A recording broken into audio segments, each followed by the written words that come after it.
Welcome to Building Texas with Justin McKenzie and Summer Babarek. Sponsored by the Boerne Kendall County Economic Development Corporation and Das GreenHaus. And now, here's your host, Justin McKenzie. Welcome to Building Texas, where we sit down with the most interesting people who are making an impact in our community, around the state, and really in the lives of others. And today I'm extremely excited to introduce Building Texas to Dr. Tommy Price, who leads Boerne ISD as the superintendent. And wow, what a tenure we have had here while you've been here in Boerne. So I'm looking forward to celebrating your work and learning more about you through the conversation. But Dr. Price, welcome to Building Texas. Well, thank you for having me. Now, I don't know about the most interesting person in Boerne, but I'll do my best to keep you entertained for a few minutes. Well, I think you're probably one of the most impactful people in Boerne, in that you have over 10,000 students in Boerne ISD, and that number is probably low at this point.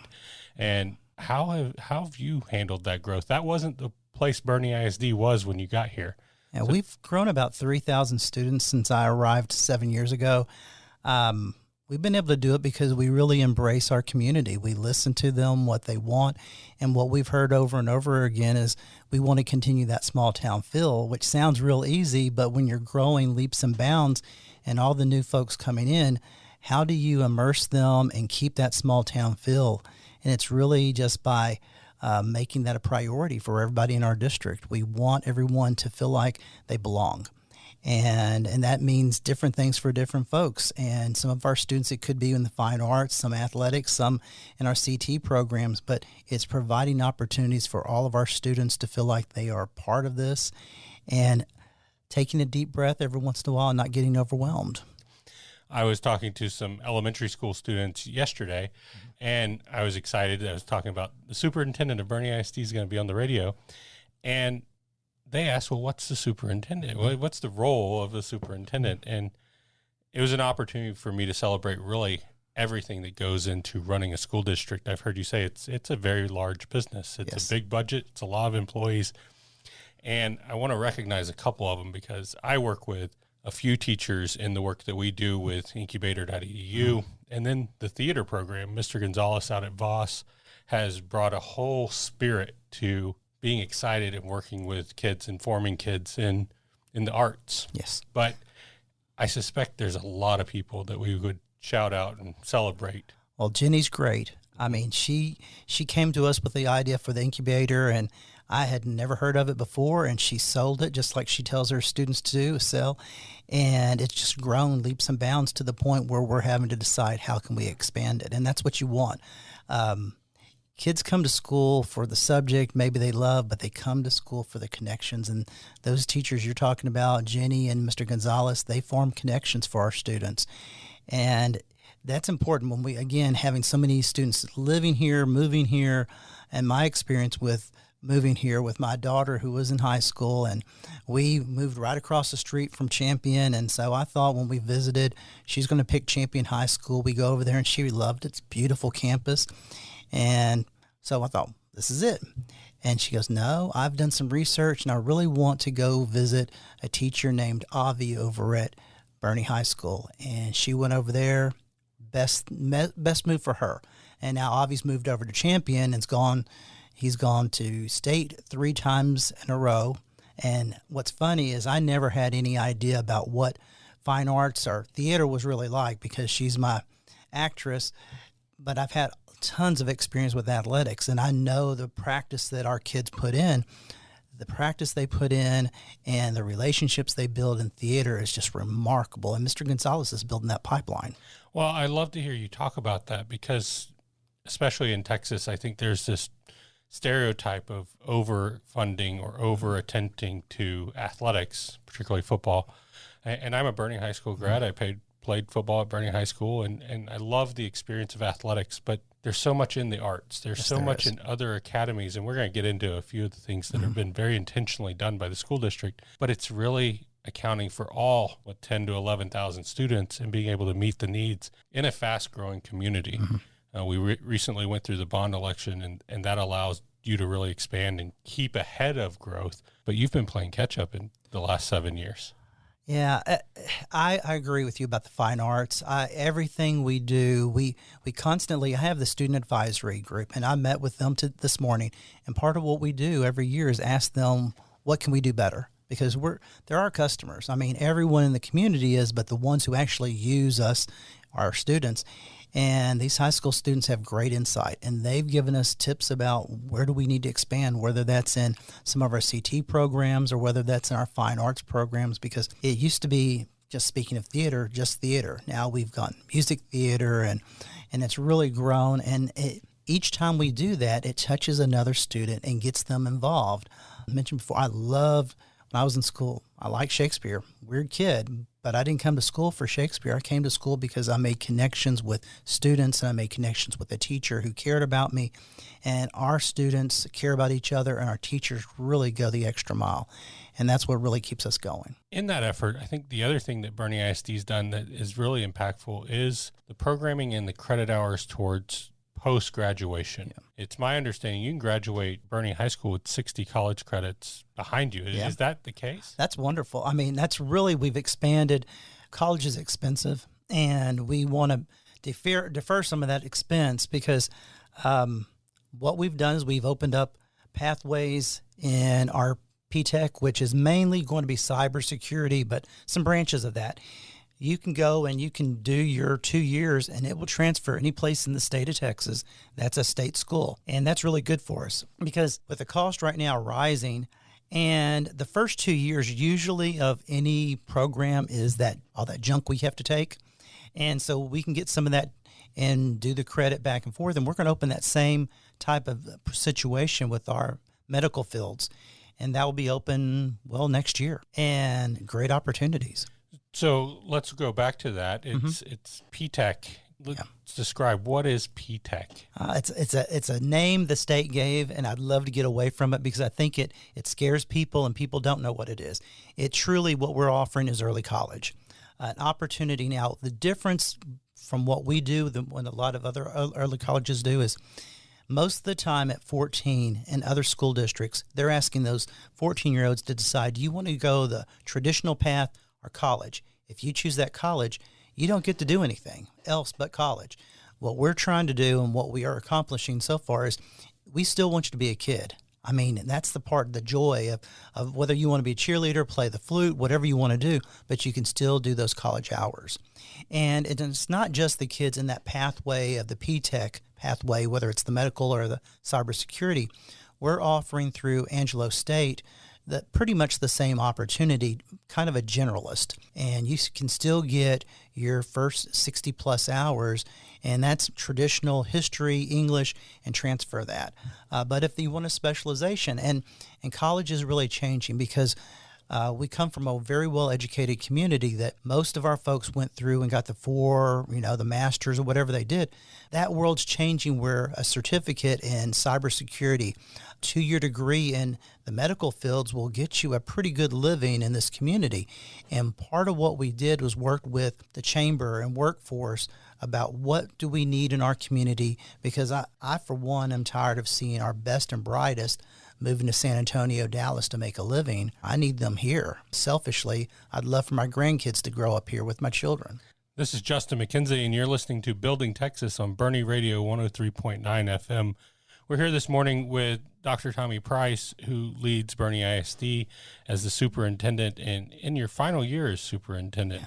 But I love what you just said, and it was really what sparked our efforts on the entrepreneurial ecosystem. Is we're exporting so much talent out of Kendall County. It is our number one export, is brilliant kids that are going through a great school system, but don't see a pathway back to a long-term career here.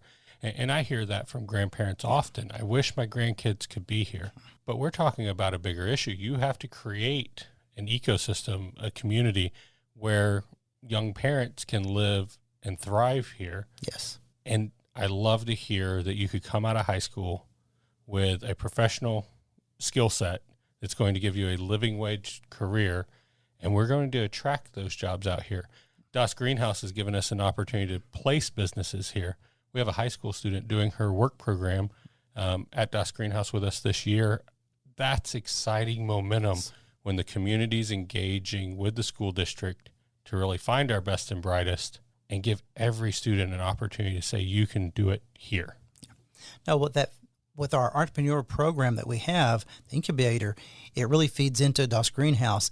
And we have several students who have gone to college, have been through the program with Jenny, and realized, college isn't, I'm smart, but college isn't for me.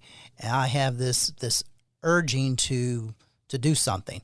And they've started their own businesses, and they're being very successful at it. We have some children who've gone through the, day one bags with charities and nonprofits. And one of our biggest nonprofits around here is a Boerne graduate. He didn't go necessarily through the program, but he definitely is one that would have benefited from that program. And just benefited from the community. I Yes. think we live in a community that really supports this idea, and your programs like PTECH and Incubator give them a pathway to get involved. When we come back from the break, I want to dive deeper into how do you get involved with Boerne ISD, regardless of the stage or age that you're in, and we're going to dive into that when we return. You're listening to Building Texas on 103.9 FM Boerne Radio. My name's Justin McKenzie. Come back after the break to hear more about what Boerne ISD is doing to prepare the future of Kendall County. Did you know we've been playing football in Boerne for 99 years continuously? And for 72 of those years, we've been supporting the fine arts in our public schools with Boerne Turkey Dinner. If you love tradition, if you love Boerne, and if you love turkey, November 12th, BoerneTurkeyDinner.com. Come support the fine arts in our community.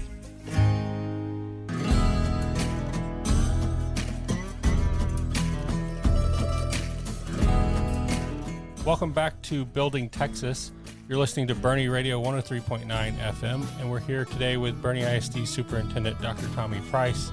We're celebrating the great teachers that we have, the community that pours into our students and the future of our region.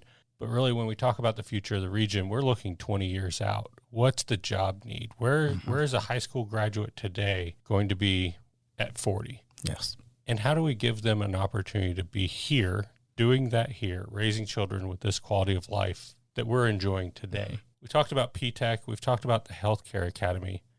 How do adults at any age learn more about Boerne ISD?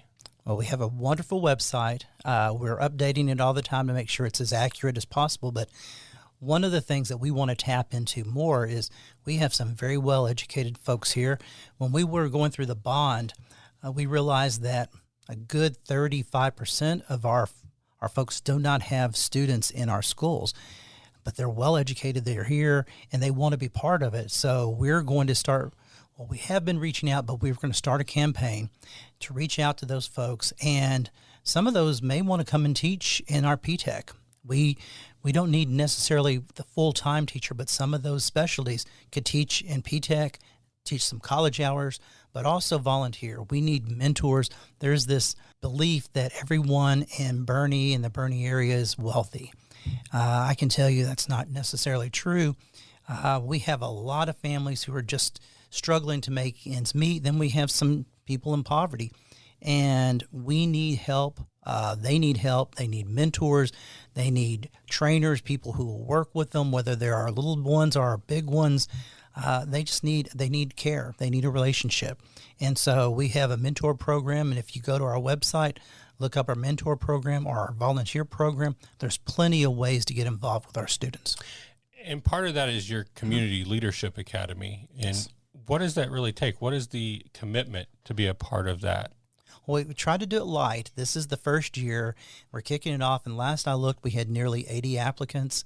That shows a lot of interest in the schools. But you mentioned it earlier. People do not quite understand that this is a business. We have over $100 million budget each year. We employ 1,300 people. We touch the lives every day of 11,000 students, another 20,000 parents, and just the community in general. In a daily basis, we run 13 restaurants. We travel in a transportation system that travels 6,000 miles a day. It's not just the little one-room schoolhouse anymore. It really is a true business. And I know a lot of people don't like us to talk about it that way because our heart, and this is teachers and community, but our heart truly is still with the kids. That's the main focus of everything. But if you forget all the rest, I can tell you when a bus breaks down, I hear about it. We've got to treat it that way as a business and how we can do it better. So we want people to understand in this Citizens Academy firsthand what this is all about. The first day we come in, there's a myth, a mythology about what a school board can and can't do. We start talking about that. What's the role of the superintendent? What's the role of the board? Then we get into some of our, the first thing that we do is academics. It's number one, no matter what. And we start talking about how we're doing, what we could do better. Because part of what we want to do through this academy is lay out the good, but also lay out the things we need to improve on, because we want their support. And every, I think it's 8 o'clock to 1 o'clock, half a day, we feed you, we give you information, give you time to question, and get into the schools. We're going to take our time, go out to a school, eat at lunch, hear from the principals, learn about our career and technology academies. We're going to, we're big about student leadership. One of the days we're going to sit with the students and we're going to talk to them in my student advisory, and they can hear firsthand from the students what's going on at their schools. It's truly immersion. And one of the days that I'm really most excited about is, safety's the big thing in schools. We're going to run the whole day, the whole session is going to be about school safety. And we're going to put these group of folks through some of the same training our SROs go through. I think it's going to be eye-opening for people about what do we need to do to keep our students and staff safe. Well, and safe is a complex word because safety is physical safety, emotional safety. There's so many elements when you're dealing with 11,000 students, Yes, there is. 20,000 parents. And you're right, people are stuck on the hardening of the schools and the possibility of school violence. But what I deal with mostly is self-harm, or threats of self-harm. And so one of those days is going to be, what do we do to emotionally support our students and staff? That has really been a high needs area, especially since COVID and some isolationism that's gone into place, and the use of social media to bully. It happens with adults in the community. It happens with students. And we really, that is our main focus, our main threat that we deal with constantly. You're listening to Building Texas on Boerne Radio 103.9 FM. My name's Justin McKenzie, and I'm sitting here with Dr. Tommy Price, Boerne ISD Superintendent. And this is a fast conversation, 26 minutes, but we're dealing with some complex issues. So we started talking about when you came into Boerne ISD 7 years ago, we weren't near 10,000 students, let alone 11. And so like everything in our community, the growth and the rapid growth brings strain. Yes. And you talk about a bus system that travels over 6,000 miles. That's 6,000 very difficult miles that also has to go through River Road and Herf. Yes. And you're dealing with the traffic. You're dealing with everything every person in the community deals with, but you're dealing it at scale. You're dealing with the students. As we look into the future, I think these academies and these focused learnings are wonderful, but you also take care of everyone in the community, and Boerne ISD has a great special education program and a focus on, again, everyone in our community. I'd love to talk about that, and then some of the challenges for maybe the hearing impaired with the pandemic, and how do teachers really overcome some of the things that we've handled over the last 3 years? Well, a lot of things that Jetsons told us that we were going to do in the 60s has really come to fruition. Zoom calls and everything. We've had to do a lot of reluctant learners on adult part have had to just get over it to do what's best for students. I'm really excited about some of the possibilities with our special ed programs, especially our over 18 program on the corner of Johns Road, the old central office. That's going to be our new over 18 program, and we want to do more than what we're doing now. What that looks like, we're going to have a little committee of parents and community to help us decide what over 18 looks like. But I'm used to, where I came from, the ability to take our students in those programs and go to college. Well, one of the things we don't have here is accessible to higher ed. I mean, if you want to go to college, the closest place you can go, Northwest Vista, 45 minutes away on a good day, is not good for a lot of our students. And going back to the emotional part, when we talk over 18, a lot of times we think of learning disabled. What we're seeing more and more of is students who are on the spectrum with autism, anxiety, and we don't really have anything in our community for those students. We do a good job with our academy through our high school, 100% graduation rate. What does that give you? What other training? So part of that building is going to be over 18. Part's going to be expansion of the academy, which is alternative high school. But we want to invite in some colleges that will offer some of our students some certifications, whether that may be, and I'm just guessing, whether that's in cyber area or maybe that's air conditioning repair here. I mean, we know we need it this summer, but we've got to give these students and even our young folks who get out of high school, they think I don't need school. Maybe they work at one of the local, fast food places, and they realize flipping burgers isn't going to get you what you want. There's nothing around here for them to go back to. So what we want to build in that, and with the empty rooms we have after 4 o'clock, is the ability for the community to come in and learn. And we want to continue to expand that beyond the over 18, even to our senior citizens. With offer art classes, calligraphy, pottery, get them into our schools. They pay a lot of tax money. Let's let them benefit also. So we're at a good place where we can really take off in so many different areas. Well, it's really exciting to see the foundation that you've laid in your time here. What does it look like in the last year for you? What's happening after retirement? Yeah. I'm scared and I'm excited at the same time. It's one of those things I think we all work towards, but I think what really came into my mind at this point is I'm healthy. There's things I want to do in our community. We plan on staying here, living here. I love it here with my family, and I can become more involved myself, whether it's at the church or whether it's in the community doing other things and different charities, or whether that's in different committees. But really, when you look at where we are academically, we've never been better. We're in a great place with our bond, wonderful board, support galore from our community. This is a place I really truly believe in term limits. This is my 7th year. I could stay a little bit longer, doing well, but it's a good time to hand it off to someone else. We're in a good place. They don't have to come in and fix. There's some things when they come in, just new eyes are going to pick up, and that's okay. We all need that.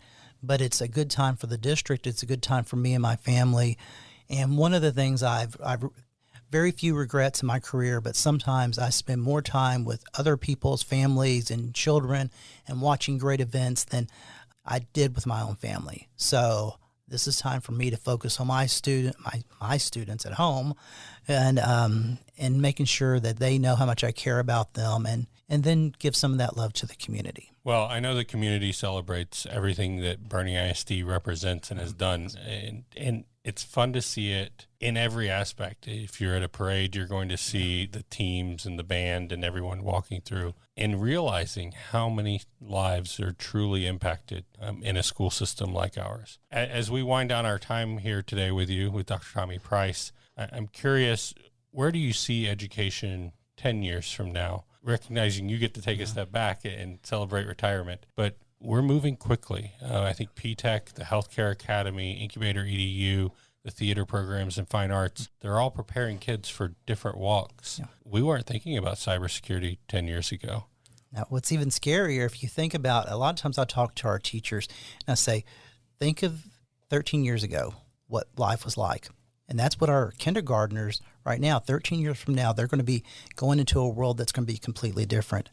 I think for us, we've got a great community. Because of that great community, we're always going to have strong schools. Our community is going to make sure of that. I think part of what we're going to have to do is individualize even more and more for our students. And that doesn't mean a la carte for everyone, but we need to really listen to the needs of the student, the needs of our community. We're a growing community. As we talked about earlier, we have to have opportunities for kids to stay here. That doesn't always mean a college a college degree, and there's nothing wrong with that. So what other opportunities? We've got to work together as a community and have those tough conversations about where do we need to grow. Because we have a smart community, we're going to learn from them, and they may be seeing things that we never would thought of. Technology, whether we like it or not, is going to be more and more important. I think what we have to do, though, is learn to control it some. With COVID and the open of Zoom and everything else, one of the things we're doing now this year is we're kind of pulling back on the use of cell phones at our schools because they become a distraction. And I think we're going to have to, whether we like it or not, teach people how to use them correctly. And it's not to bully. It's not to constantly communicate and ignore what's around you. It's one of the big challenges we're going to face. Social media can be great, but it can also be a horrible tool in some people's hands. And we've got to be able to teach our children. We all learned in school propaganda, what's real and what's not. We've got to really, without judging, we've got to be able to teach people to dig and really find out what's really going on. Those are the challenges our kids are seeing now, and I don't see them getting any better unless we pull the community in, some of the best and brightest heads, and have those conversations and agree to disagree at times. But really focus on our kids' needs, our community's needs. I see wonderful things going on for our schools and our students. It's just going to get better. You're listening to Building Texas on Boerne Radio 103.9 FM. Thank you, Dr. Price, for everything you've done for our community and your tenure here. And really thank you to everyone at Boerne ISD for the love and appreciation and time they put into all of our students across the county. It is the reason we're building an entrepreneurial ecosystem. It's the reason we want there to be an opportunity to capture that export, to keep the brain trust here, building a community for 20 years, 30 years in the future and beyond. So thank you for joining us, and thank you for the way that you're building Texas. Thank you for having me, and it's a great experience. Every week, you'll learn more about what's being built so that you can understand the vision, find helpful resources, and know how to get involved. This is Building Texas, where we sit down with the most interesting people who are making an impact locally and statewide. Join us every Saturday at 9:30 right here on Boerne Radio. This is Amy Story with the Boerne-Kendall County Economic Development Corporation. Join us on Tuesday, October 24th for Kendall County's first Economic Summit at the Bevy Hotel for this half-day event to learn more about the businesses and opportunities here in Kendall County. This event is being brought to you by the San Antonio Business Journal and the Boerne-Kendall County Economic Development Corporation. Sponsorships are still available, and individual tickets can be purchased through the San Antonio Business Journal or online at the BKC EDC website. That's www.bkcedc.com. You don't want to miss this opportunity to hear from local business leaders as well as representatives from the City of Boerne and Kendall County. Panel discussions include infrastructure planning and hear from the people and entities involved in the creation of our entrepreneurial ecosystem. Get your tickets before the event sells out. After the Economic Summit, GreenHaus, Boerne's first business incubator, will host an open house. So come out and see the community's place to support and grow entrepreneurs, innovators, founders, and startups right here in Kendall County. That's www.bkcedc.com. Boerne Radio 103.9 FM. Now let's head over to the Patrick Heath Public Library with Miss Constance for Children's Story Time. As the Patrick Heath Library is open today from 10 to 4, this is Boerne Radio.